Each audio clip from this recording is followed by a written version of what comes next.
Talo fatu le leitai au le au pele tātou e kālesia i le suafa malu malo i Yesu Kiriso le au le kālesia aftai fa malo le folau malo foi le onusai malo le fatotoa malo le onusai mea o lo tātou iai masi o mi ai lo tātou lololangi taida lofa o le atua lo alo lofa tele atu e misi e tufo i o tātou i kālesia fatalo fatu tātou i kālesia mai maunga te tele i maunga iti tua asina sina o le kālesia ta mali i fo i mawhai launga o ta māma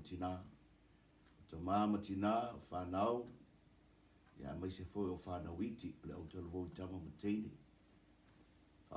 fatalo whapitoa fo i leitai au i nisi o ma whauna maua mai tātou por kalame po whea lava le mea o AI ia i o tātou aina o wō mai masari o paanga i le whingano le lii e ise vala le talo whaftai fo i nei awala o saunia whauna tātou wheloai i tai au le nei asu sā ia leo o tolu e asu sā talu tātou leo wheloai ia ua whaia lava si loa ia le fo mose malo longa fai foi toi fuatai i te leonisi mea ma toi mafo fau toi ti mata le upenga ia tātou te savavali e pe i runga mo le whina ngalo le li tātou te talo whaftai li nei tai au fōu tai au madino whaftai wa mātou au lia mai li nei aso i lo walofa ma lo wanga le lei nei se mawhona whaopopo se kupita o lona ola i lona ola le a whai au noa ma oe le atua wa e si le fia foi ma whai ona mātou wola i nei teimi wa mātou wola ai le atua fisoso ani mai whao mai lau opo le atau talangia e awa o ina i pēr ma wha malo sia i mātou i so se teimi ma mātou ia i le nei lalo langi le atua wha manui au tangata wha longo malangona mai se lava lau au na atau talangia e iei lau wha unga i lo tangata wha tau waa ono Yesu amen o le tātou tusi whaitau nei tae au le e peris fulu ma le lua e whaitauina mai le whai upu e wha se i o i le whai upu e se fulu ma le lua e peris fulu lua whai upu e wha se i o i le whai upu e se fulu ma le lua wo i nei ona po wo tau le te e atu e o i le whaasa sa aina o tau toto i lo o tau te e atu i le angasala. Whai upo e lima, wa ngalo fo i a te o tau le apopo inga o lo whetala ia mai i a te o tau e pei ona tau tala i whanau. lo watali e au le fa tau va ai lo manatu le awa ina le li au fo i le fa vai vai pe awa ina o e ia fo i poiono o wa o le wa lo fangia le li wa o a ia tu o ia te ia wa sasa ina fo i o ia a tali uma ua talia e ia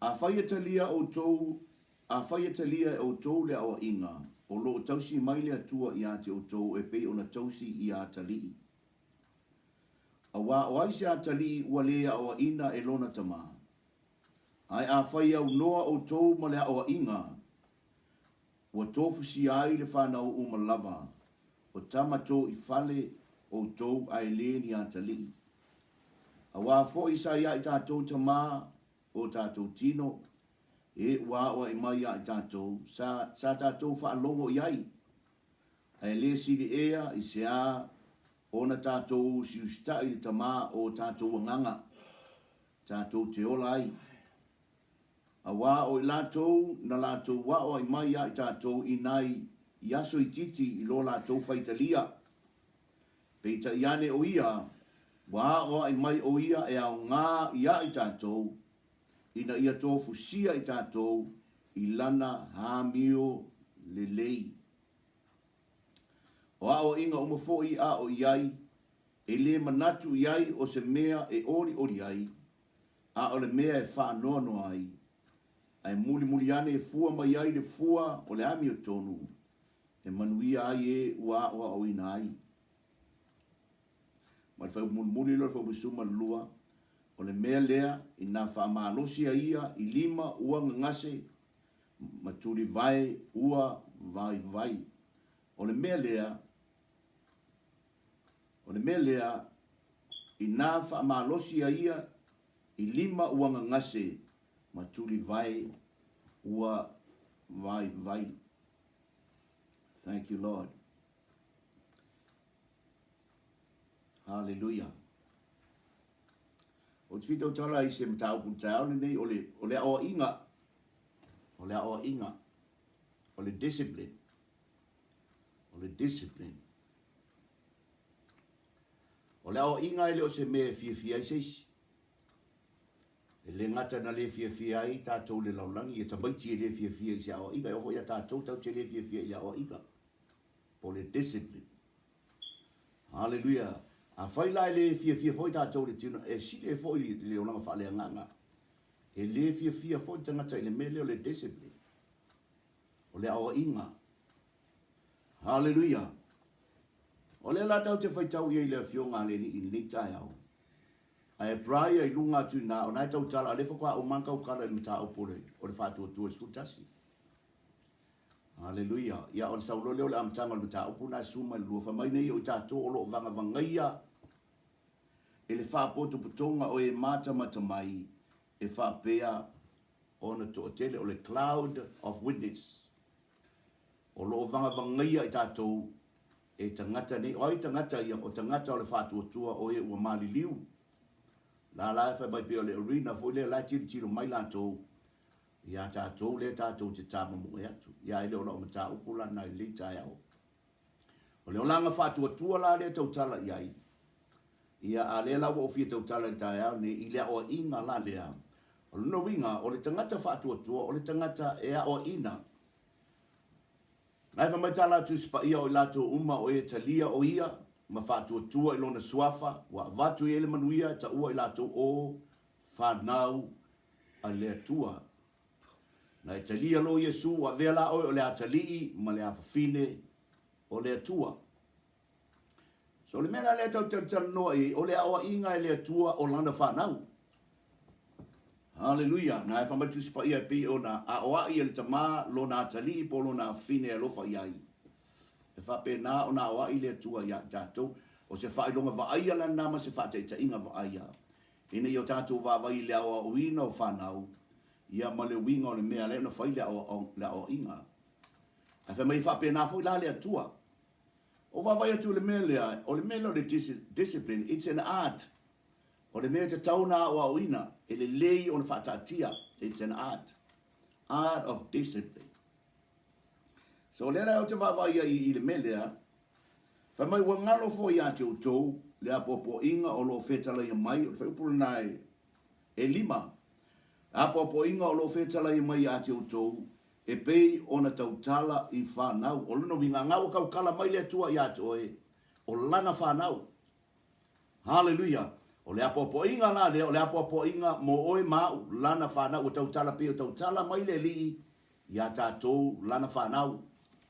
Hallelujah. O le apopo inga o lo fetala I mai ia tātou, e pei ona tautala I whanau. O luna winga o le apopo inga le ale atua, e pei ona apopoa I whanau, a le foi lai apopoa I, ia ma whapena o ngā discipline tātou e le atua. Hallelujah. Lo watali ie au le whatau waa I lo manatu le awa inga a le li. Hallelujah. Awa foi le whaavai vai pe a awa ina oe e ia. So le la tata tano e leita o ye teimi e awa iai oe le li, e awa I foi ia oe le li. Na e whabai awa le whatau waa ia te oe le awa inga le li. Awa foi le whaavai vai lo loto. O lono winga ua e le manao I upo le li, ua e whaavai vai o laia o I mai le li a ua avea mamea, e whaavai vai iai le tangata. Hallelujah. So le lai tau tala mai en tuspa ia mai aua le whatau vai lo manatu le awa inga le li, aua fo I le whaavai vai, pe a o ina oe e ia. E iei teime awa o ina ita, e awa ina ita to e le li. O le mea mo moe awa I mai le tua ia I tātou o lana upu. Le tau te whaalongo so iai, o tuspa ia o malava, e mai le nganga o le tua, e manava mai le upu, nai tuspa langi, o tuspa ia, o mana vanga le tua, he breathe. Hallelujah, o tuspa ia lana, e manava mai le tua, iana tuspa ifa mai au ngā, e aoa iai. E aoa iai. E awa iai, e whatonu ai, e whapoto ai. O le upu la le tua, o te lore me mo muanga discipline ai o le tua, o lana upu. E discipline o le tua, pe awa I o le tua, I lana upu. Hallelujah. Praise the Lord. Thank you, Jesus. Glory to God. Fa mai awa fo I le whaavai vai, pe a o ina oe e ia. E a oa I mai la le atua I lana upu. Ina ia tā pēna ai, ma whaua I o tātou o langa e wala I lana upu. A leo na pēna o tā ua, o le awa inga, e peis, o le art. E fo whai upu le la tātou whai tauina, e amata I le tautala le atua. So e tautala le atua e wala le na upu. E masani a uma le la unga whai whiau, wha mai whaaftai mo mana vanga pa ia. Whai whiau ngā o wha manga tu lou, o lona whafonga, a o le upo le li, e tautala o ia, a lai manava mai le upo le li. E manava mai ai le atua, fa mai, o tusi pa ia o mana vanga le atua, e peo ne tautala mai le whengai ngā tuai, tautala mai le whengai ngā fau, peo ne whetalai Yesu, e ofo lai lau apostolo. Hallelujah, o Yesu, o ia e o upo uma ia. Defa mai ai Yesu e sa ili o tau tusi e manatu tau te mawai le ola, a tusi umana o lo o whapena o na moni mauia. O Yesu la o le otha o le upu. Mai li whengai ngā tuai sa manava mai ai Yesu. E awala I perfeta le tau te whaalongo iai. Sa whapena o na wheta lai mai le atua I perfeta I whengai ngā tuai. I tonga fiti ese. A o le whengai ngā fōu. Ua tau tala mai nei pe wheta lai mai le atua. E awala I lona alo o Yesu Keriso. O le ad la le mele o le o inga. Me mua te tau tala. E te tautala. I au sasa lo lea. Te loa fo I la fai mo refer I matua. O le matua le lei wawa o ina le lei o ao I a lan whanau. Matatou e fufu e upo le li. E te tautala. E won. E mele o e whaia. I atu e whaia tu whanua. Tu e tautala iai. Tonu loa sasa loa. I a au tātou le iskemi. E kia I alga makiki o sasa. E lei lopo le anime o sasa ai. Hallelujah, le lopo o sauli ta maa ua, wa le eise me ai, le faise me ai, e kia I alka makiki wako le ulo, sasa atu, fasi, e le o ilo e mea ngai mau I tata maiti, e confuse. Wa le ilo alka makiki po le ale me o se se, I a po le tina fo, o lai tutu, Ala vai tu mai te mama nisi pe nisi o la kalkalngo. E kia ia ka makiki wa palasi lalo. Fue atua ia na taimi. Ele ilo ka makiki polan mela wa fue ai. Hallelujah. Pe te ita lo tua oi polisi fufile. Ia polisi foi tamalo. A ke ia o mo kwa fasi fa mo. E ale mai pe o tato fa nau. Hallelujah. Fa ta ita iai. Pa pe ole mele pe ye. E fa to ai uma ia ke tele o mea tato me o ka ko le fianga. Ale o nga le tau me it's an art. Ona ia ile tua fa mai. E tau tala mai le tua ila na upu. To tau tala le tua ila na upu. Ale ai lo o sasa lo lea. E te tau fo ila na fa pe na ia i tato ile upu le li. E fa pe na al fi ngalo le li. O le upu le tua ia o ina i tato. Me fo na te lo taimi i launga. E pe no tau i taimi pe e ke i kai. A wale me leo le launga. I le wha unga le li. Ma le upo le li. E tau tala tuai le upo le li. Ma mana vatu le upo le li. E awala i au na le tua po le whai launga. O ke lea me kupo le kaiminga e ke mangeso ai. E ke iwa e fia kula i ai. E tele yo e ke fulu ai ke iau e kale wha le wa kale kale au e kale kale. Langa le upo le tua e whapena. Ai ke lo le upo le li e mai. E a oa oi oi. E a oa i ai oi. E a oa i whamatus pa ia. A tātou talia le awa inga. O tātou la o whanau le tua. E a oa i mai le tua i lana. O le upo le li ngai whamatala tus pa ia. E le a mai e. E mili ai. Pe whamani ai o taninga pe whamai. E iai aso. E a fo ye. O le a vea le upo le li. E pe o se mea e. E fia whalongo fo le iai tangata. E mangeso o talingo tangata. E fia whalongo i upu whavivi. I upu whanene. E le lei. E iai taime e iai upu whapena. Ina ia pio da pai tangata. A o le upu le li. E le ia mai e mili ai o e le ia mai. E whamana iai lau whalongo e pio ni whalu penga se lu. Le ai. O le upu le li o lo iai le mana. O lo iai le pule a oa iai lo wolanga. Ai se a le tatou whalongo whai mai. I le tusi na whai mai. I le whai upo mua po le lua nai. O le sulu lua le whai mai. I o tōtu ese le anga sala o me mamafa. O le angana o le upo le li. Ina i ava ese ai le anga sala le a. O le me mamafa i ai tatou. Ina i o tatou tamu moe. I le race le tatou te tamu moe ai. Hallelujah. No whai atu mua o le olanga keusiano. Fatu tua o samalinga i o stamo enga. Ia, because you live day by day. E te ola i fatu tua. A o i le tau tala e whamai. Whamai ina tātou tu ese i o me mamafa uma o le angasala na. Ma le angasala e wha lave ngō fia i tātou. Ia tātou tau fituri ma le ono sai. I le ala talo. E wha tusala i tangata momoe. Wala o tau tala wha penatus pa ia i tangata ni o le fatu tua. E pei o le tangata momoe. O le tangata taututu, athlete. A e vai tangata taututu, o le termine, ko kiki ale se la e. E o io lako se vai ngai ka mai se vai. Hallelujah. To titi le, e ke whape ai o le fia shio o kanga, le ai, o le mea len whape ngā. E le ava ese o mea mafa uma. O mea mawhai o ngā apo ia le matangi. Po ofu fo e, kala loa ma ofu. Langai apo le matangi, e vai ai, ma whape nai. O la lai ka whai kuspa ia whamai. Ava ese le angasala.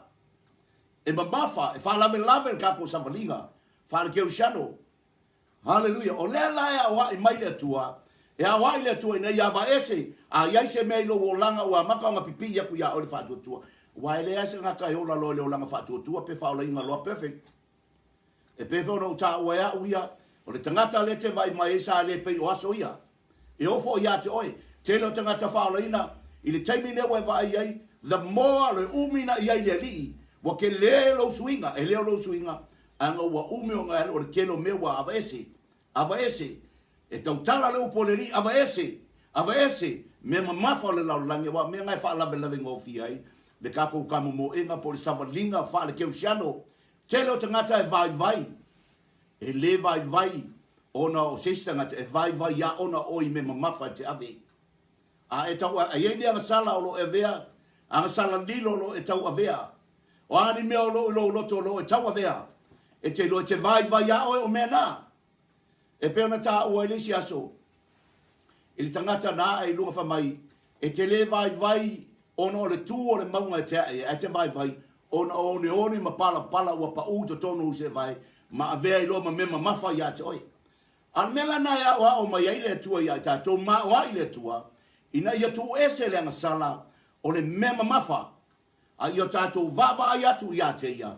Na whamai he is the author and the finisher, o ia na amatā le whātua tua, o ia au le whātua tua, o ia tini ai le whātua tua. O le tangata momo e lana na, po le athlete lea, e whātusa iai, lea lau tau whaitus pa ia, ina iawa ina pea oe, o le wo le savalinga le te savali ai, e a oa I pea oe, ina ia tu ese le anga sala, tipi ese le anga sala, wai whamaitus pa ia, o le upo le whamai Yesu, o la upo e whamamai nai o tō, o la upo e teu nai o tō, o le pelu le nā le tua, whamai o lo ola le upo le tua, o lo matuanga lue, e sili folo na maai so se pelu tau whamai o nai tū.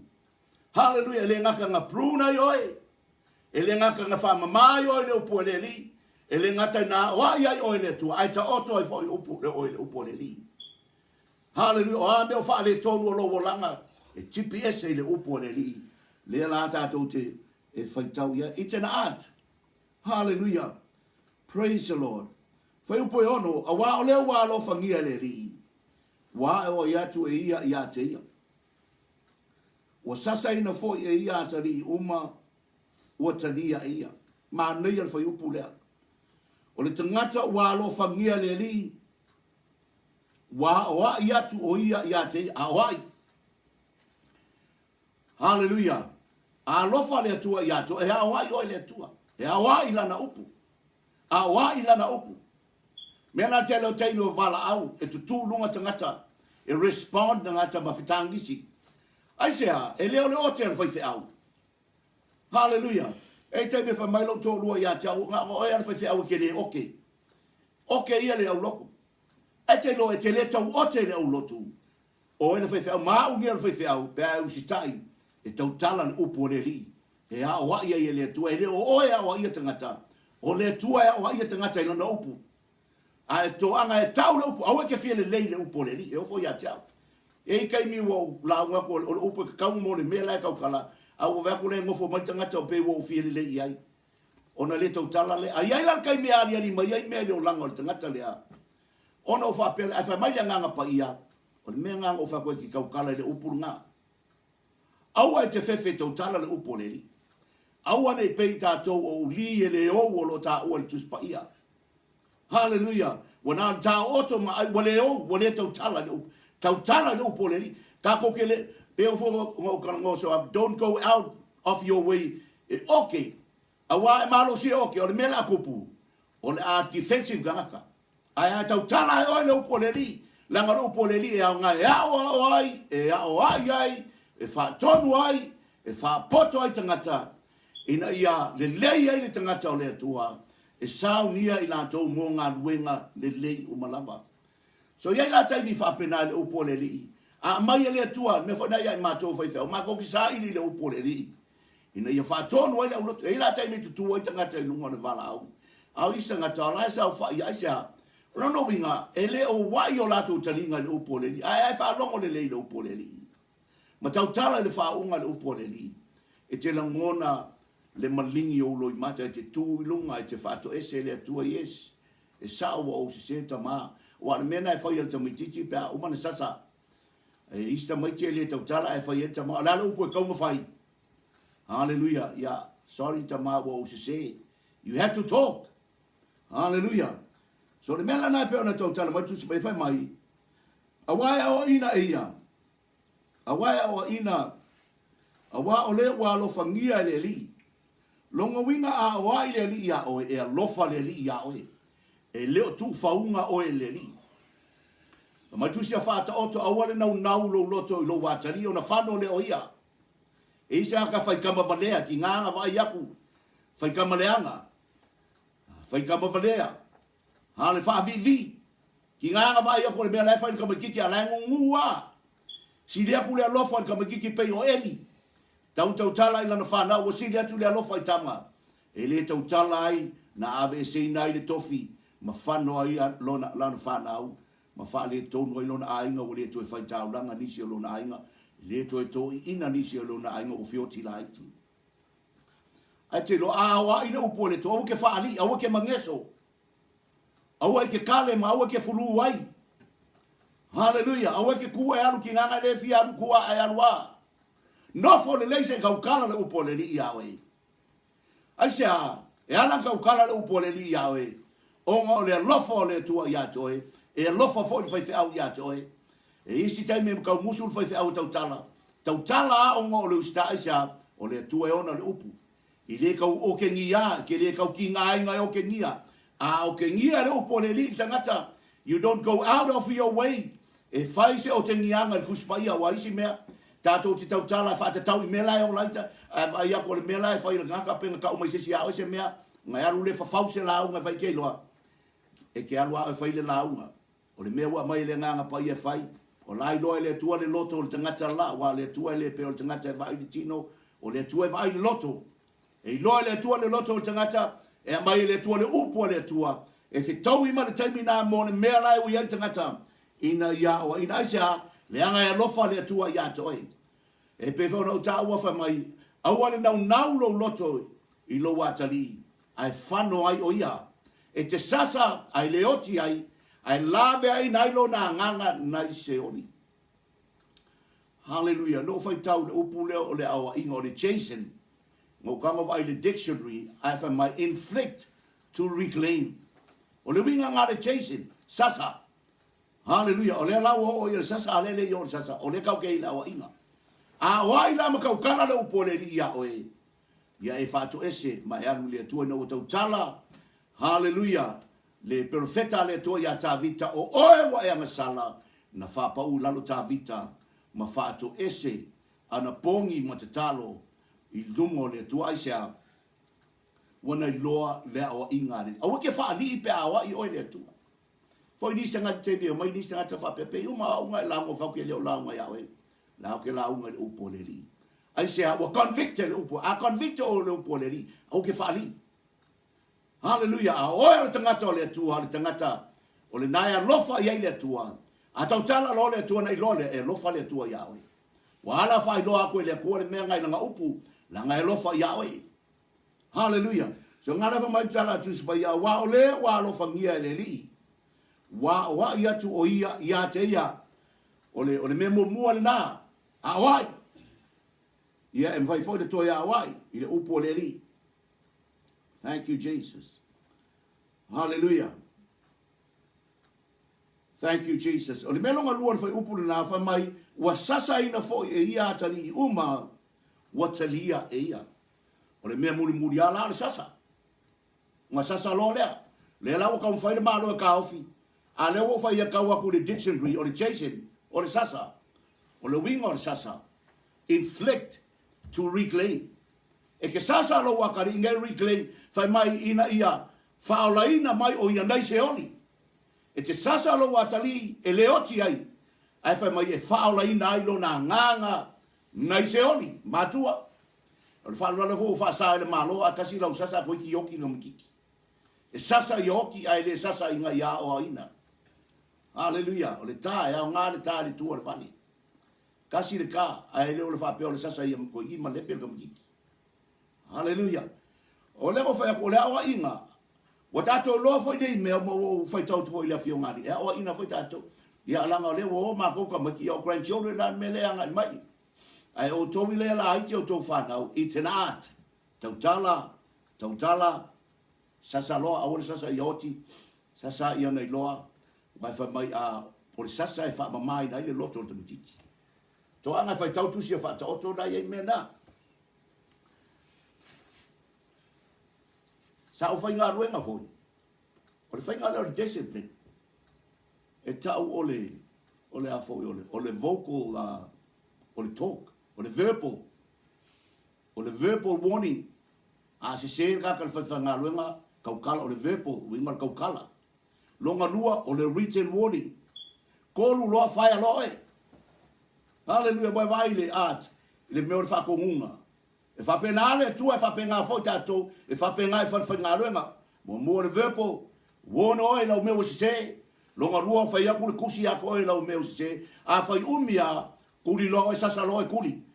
Ia e kapo maka upo le ai le sasa oina ia tuli. E sasa ina ia maua loa nganga to reclaim your spirit. Reclaim the spirit o lo wakani mai se oli. Reclaim lo nganga mai se oli. O le awa inga na le li ia tatou. O le tele o tangata i le fia i le awa inga. A le awa inga ala na wa i ono le lofa. A tau tala se si ato e maa wa i ono le lofa. Hallelujah. Thank you Jesus. O mai Yesu ta lofa i ate o tō pe a tau tala le leitanga ta uma i ate o tō. A wana wha pea o na lato whaia i perofeta pe pelo. A kaukala le leia pese ngaka ia oi. Ai te loa a wa whai o tau tala tangata e whaatonu oi. E lofa le tangata pefo o lo ta maa. Maloti na ia te oi. Hallelujah. Wha pena fo i lale atua ia te oi. O le process lale wha mai. O le tangata e lofa i le li e awa ia ia. Awa ia ia i la tautala malanga upu. Ma nama le upu ale li tautala atu ia oi. A le mea lon tolu rola na wha mai. Wa sasa ina fo i ia atari uma. Wa talia ia o nga sasa lo lea.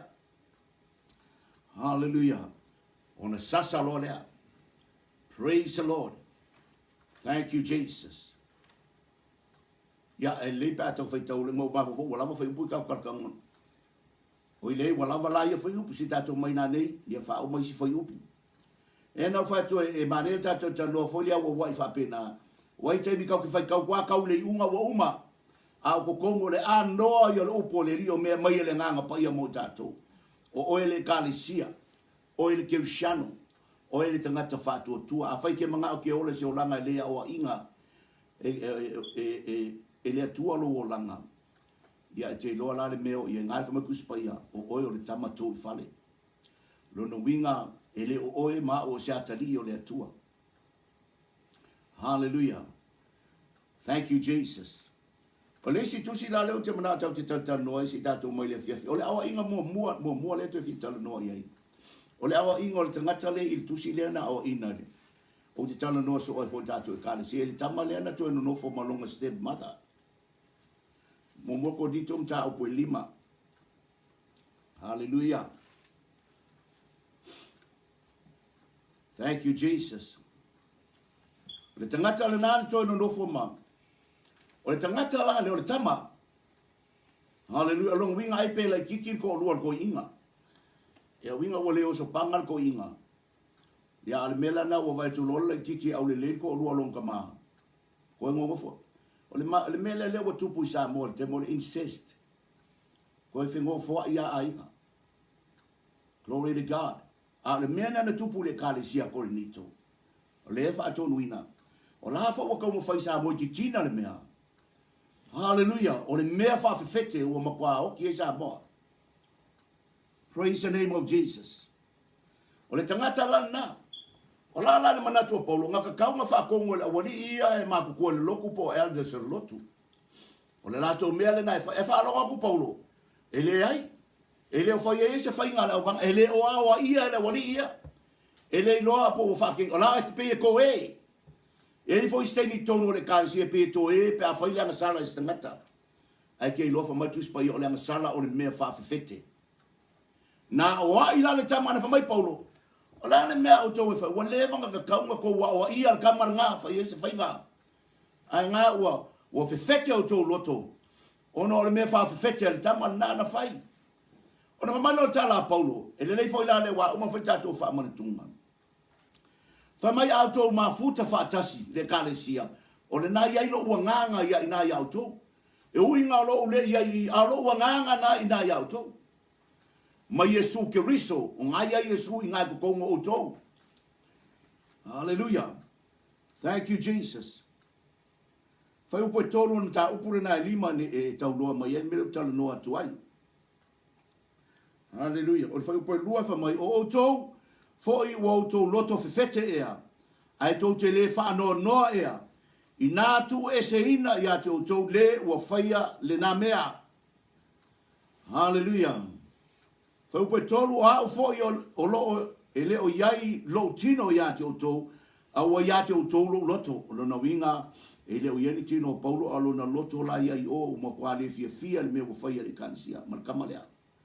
wa uma ono fa masino ile wa faia fa pena le na mea longa winga bai te mama le me ngo foi paulo a wa uma nga judginga kunga mana fa masino tunga le me ile tama le pese I wa o ia lava hallelujah fa po fa pe a fa poto ina o to fa tasi mo loto male mana o lo tato wali o Yesu Kristo o le suafa o lo tato wali o Yesu Kristo fa po lima la le ngo kom fai to te tu ina tu ai le wa fa pe ia sa te tani e fano ai le tino ina ia sao le nganga I le aso o le li na fa mai po no te tau tala yai o le ala o tau tala atu o le mea la o ka fai kai mingi sasalo tu ese ai matau dia foi la we o le tua le wai skai mi fa pe le o le tua na fa mai tu ia satani tu le tamana ia satani na ia fano lo na tino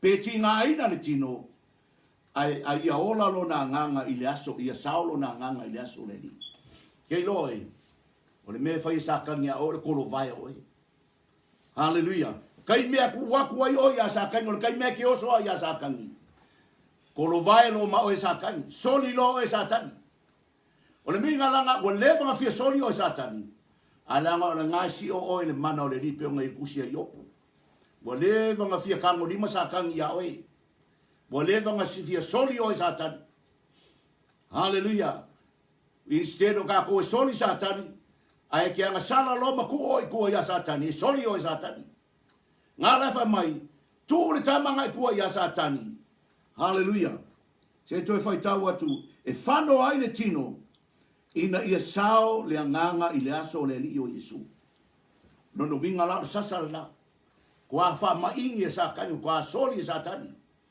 hallelujah praise the Lord glory to God tato mai lo lai la fa upo va o le lei aua tato te faia le tau saminga ma le mea fa fete tuai po le mea fa fete o le loto leanga ma le ami o leanga a ia faia ma le mea le fa fete ina o le loto le lei ma le a mio le lei o le lei aua tato te faia le tau saminga la me o sasa I tamalea o la me o tu ese I tamalea ina ia aua nei fete ai le ekalesia o tatou o le ekalesia le li o tatou e tatou te tali sua fatasi ma le li I le areto na le fa fete ina wa pe no ta ua fo le la ua le taimi o le totu ma le la so baliu o le mea fa fete o le ngasala o le taibu le ngasala o le mea fa fete o le mea na fa tonu ai le tua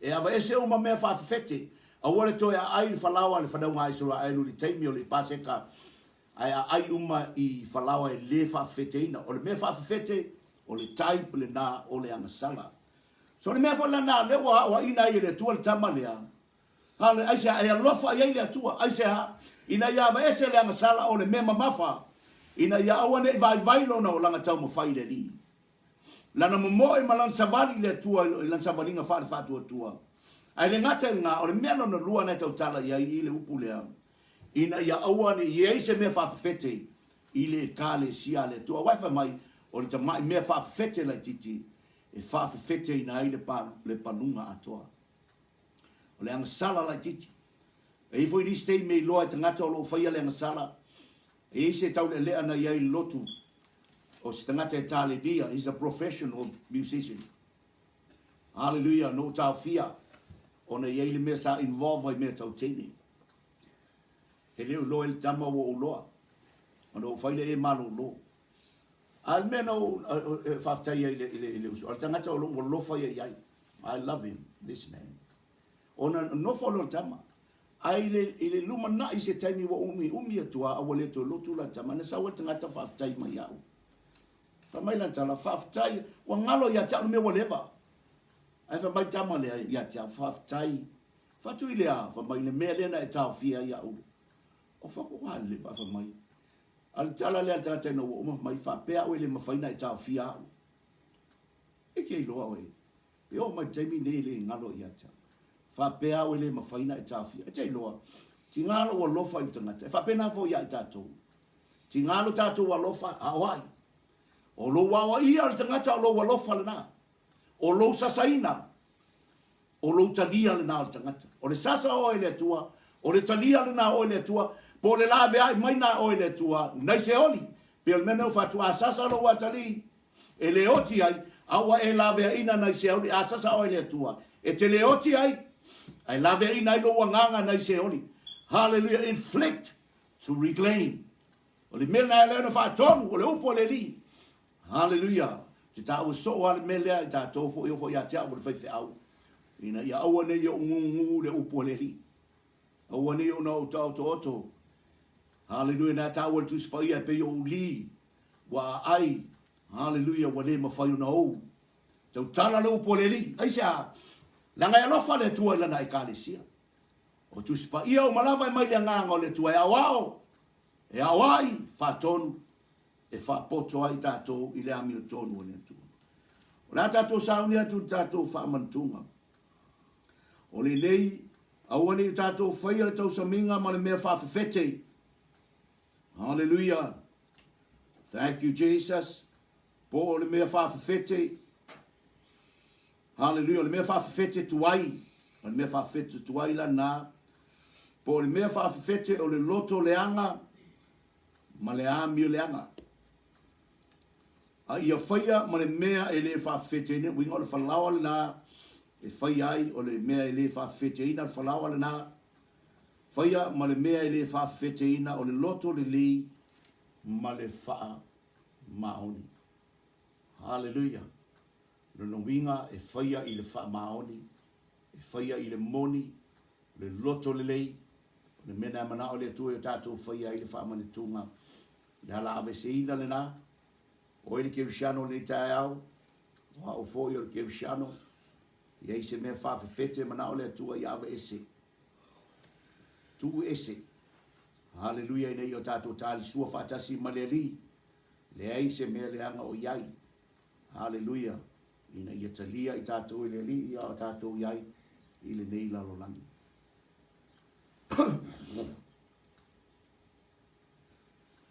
Family mai le tua ina na fionga pa ia. Ina ni tau la whaia tātou whamantunga. Hallelujah. Praise the name of Jesus. Whaftai lau upu le tua. Whaftai tamai lau upu. Whaftai lau soso ali mai. O lau upu e awa ina i mātou. E awa ina i mātou. E whapoto ai i mātou. O e awa o mai ai mātou pe whape whea o na e awa ina i mātou. Ina o awa ni vai vai o mātou loto pe wha vai vai. Pe awa ina i mātou. E o wai te a o ai i le e te lofa. E te lea o ai ona o loa lofa.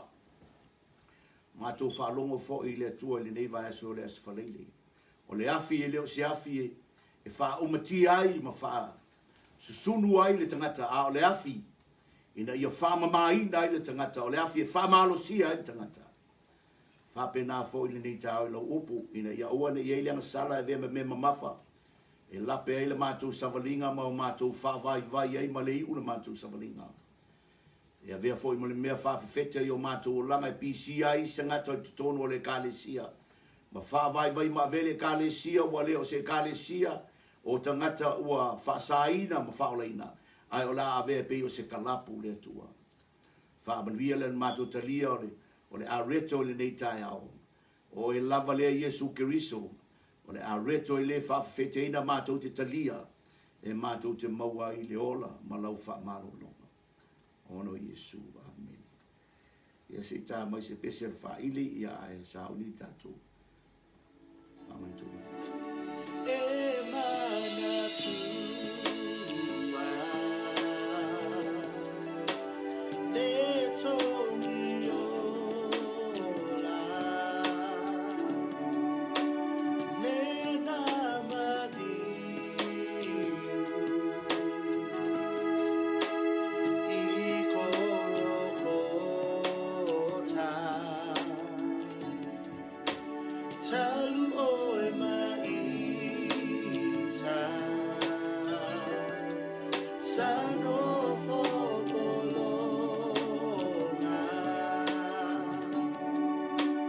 Yeah.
O le nei aua tātou te whaia le tau saminga ma le mea whaafete tuai.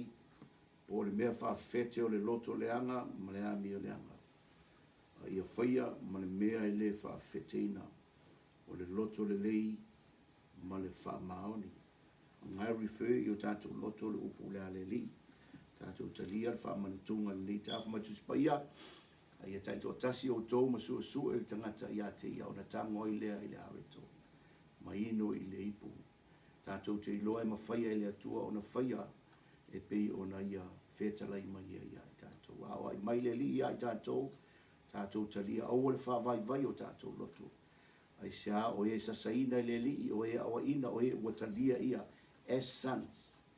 Pei fo o e ua e talia lo wa tali ua e awa ina. Me foi na li tele i tātou e pipi i lau whanau i lau loto. A foi na e awa ina mai sasana e ofo te mine nei. A e awa ina le awala le li ua mai le atua e awa i ai tau tala. Ia sasa e le sasa ina ioti. Ale e pipi i le loto lo wa te po fea le me te alu iai e se awa talia mai o e lau whanau. E awala i lau awa inga le na whai. E le o mamao. Fea lava le meo i ai. E o mai lava i lau whale ai se a. Langa wa e talia e wala i lau awa inga sa whai ai la tau au. Ai e le awa ina. O le la tunga ngal ka mi kike alua i le lau langi. E le to e whai, e le to i loa oe. E le to e alofa i ate oe. O tātou le au keu siano. Le anga le leo le li. E awa i mai le li i ate oe mau. Ona e alofa i ai tātou. Whaamalia le areto le atalia. Whaamalia fo le ipo la mātou talia le tai au ono Yesu. Amen.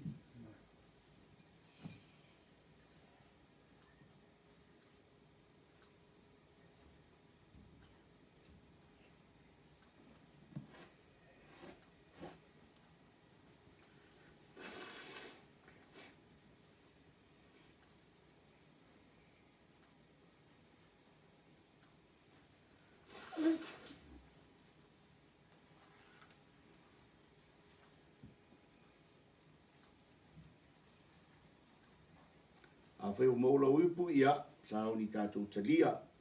Mana tua e o whānoa noa. Tō tele la tō whānoa noa le wala au le li i nei taimi.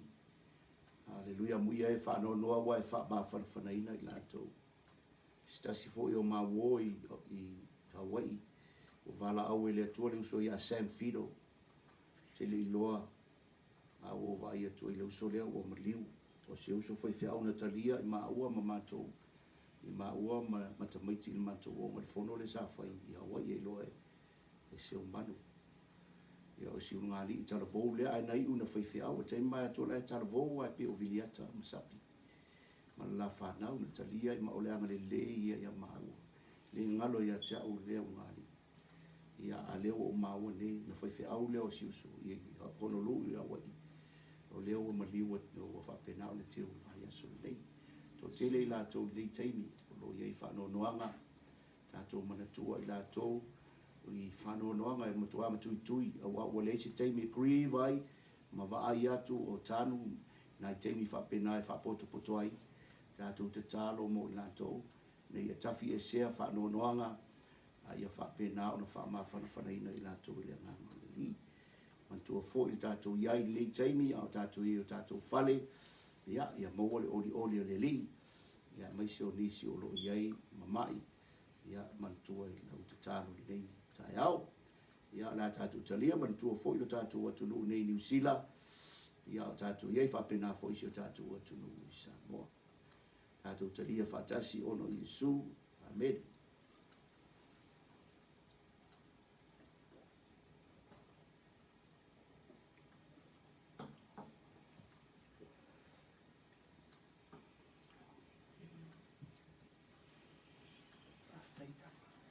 Tai le tu.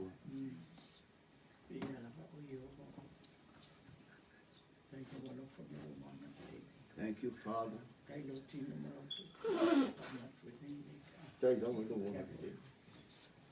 Thank you for keeping Lord. Mātou iei nei taimi le tua, le lockdown.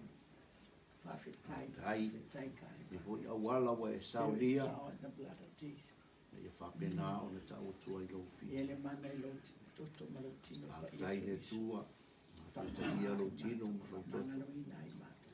Hallelujah. Thank you, Lord. Thank you, Jesus. Someone may turn in my We see na me fa fete o le anga sala yo Father matu. God, we thank you. Giving you Hallelujah. glory. Sautino We atu me tua. magnify your name, Lord. Thank you, Jesus. Thank you, Lord. Hallelujah. Thank you, Lord. Thank you, Lord. Ave se ina me Mama, mafo le you ola. allow your family. Le anga sala e mafa. Yes. Love ngo fia ila matu. Thank you for your word, Father God. Thank you, Father God. We bless you. Fa tailo fa ma fa fananga ia fa no noa. Father God. Fa tua ya sulu ma le no fo alo. Yes. Pena fo ya Yes, Rebecca ma Lord. Rachel. Hallelujah. Ayo lato aina fa pena fo Hallelujah. ia. Lord, we give you Fangalilo glory. le tua i Praise ai lo you, dei. Jesus. Pena fo Praise you, istama le Jesus. tua ia Hallelujah. kayo. Yes, Mai se Lord, fo your thank you, freedom Father. fa tua ma le aina. Tailo fa ma fa fa. Amnia le tua fa ma fa Tailo fa ina ina to Tailo ia i ori le la ata. tolo to tama. Ono lo wa au pa ia i la to ina mai o peli. Ia ina to le tua. Thank you, Lord, for Amnia lo matu ia i tu tono matu papo lo iai. Thank you, Tono Lord, ai for na your te love tasi so o lo e kale sia mai se. O Lord, na we give to you lo glory. lau e kale sia o tangata pa ia o lo umana si o mia le pana si o ai ofu. Yes, hallelujah. Hallelujah. Le mawhai le tua e satani o nao i ai le Bless tua. each family, Lord. Amaluia le tua. Lie matafa le Amaluia o tangata o malama. Lia lau whana. Oh, hallelujah. Lia Aina yaso. taitasi tama o rani ki mawhana. Bless your name. Thank you, Father God, in Tai Jesus. whaftai le tama. In Jesus. Lau whamarianga i lau au whai ngā In ruenga. Jesus. Thank you, Jesus. Rato wharatua mai se kāre Faftai si e tama, fia. yes. Faftai lo mato. E kāre sia e se ese ke usiano le tua. Faftai Yesu. E iai lo wanga le Faftai tama. Ia o e whavavau e whavavau e whavavau lava. Ia bi ia lo so. Amen. Amen and amen. Amen. Thank you, Jesus. Yeah, tātou lala mo lala. Okay.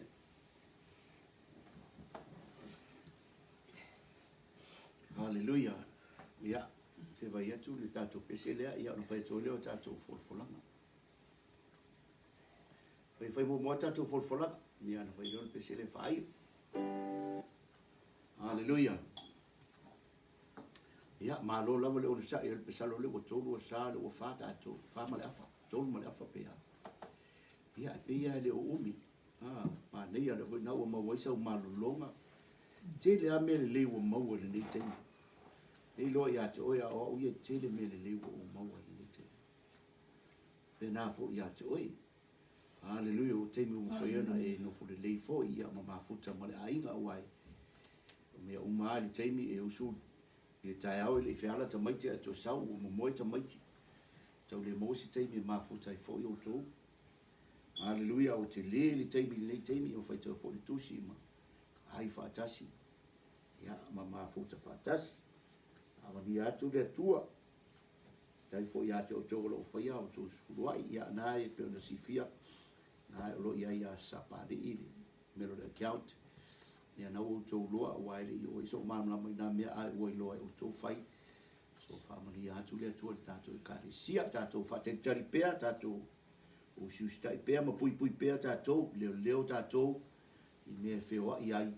Ia tātou amana ia fo i le warning. Ia mal whatala ola mai o le malo. Ia mole lele ia tātou. E le mole lele. Ai mole lele ia tātou. Watunu. Tālo fo i moe te ina malo. Le pale mia. Ka peneta o whaipule. Tai o company. Ia whapena fo i sa moa le tātou pale mia. Hao le malo. Ia malato umai tai o le malo. E mai se fo tai o nuu mala la whanga i tamari i mawhai launga. Ia e mai se fo i sili lava lau te talo mona i au na le atua. Ia wāre ngā ruenga o loo pūno no wai i lea whata whaitau langa. Ma lea whata whaitau langa wha amanuia le atua. Amanuia le atua lau whanau. Ia i fo se mana onga. Wha tai le atua oi o le tali i lea mana onga. Ma lea mana onga.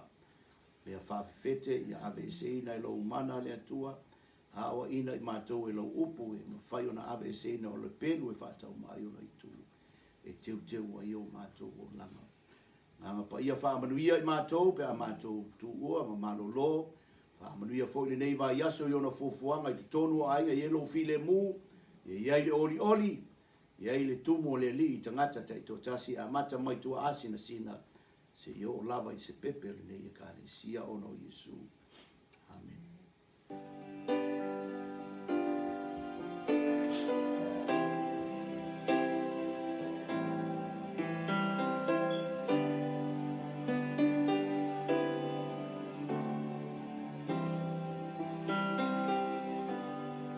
He is Lord,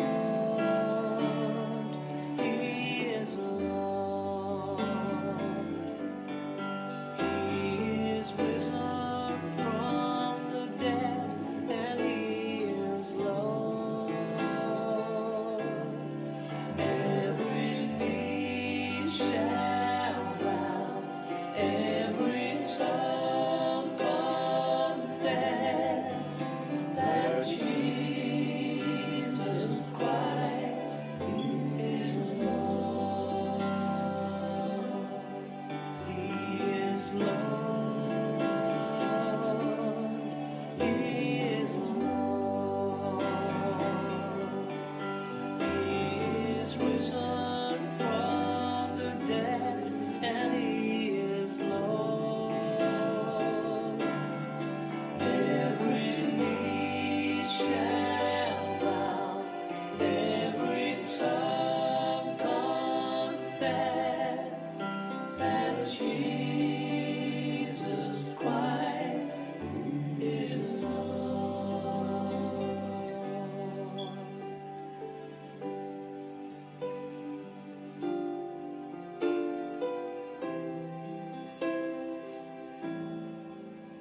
That Jesus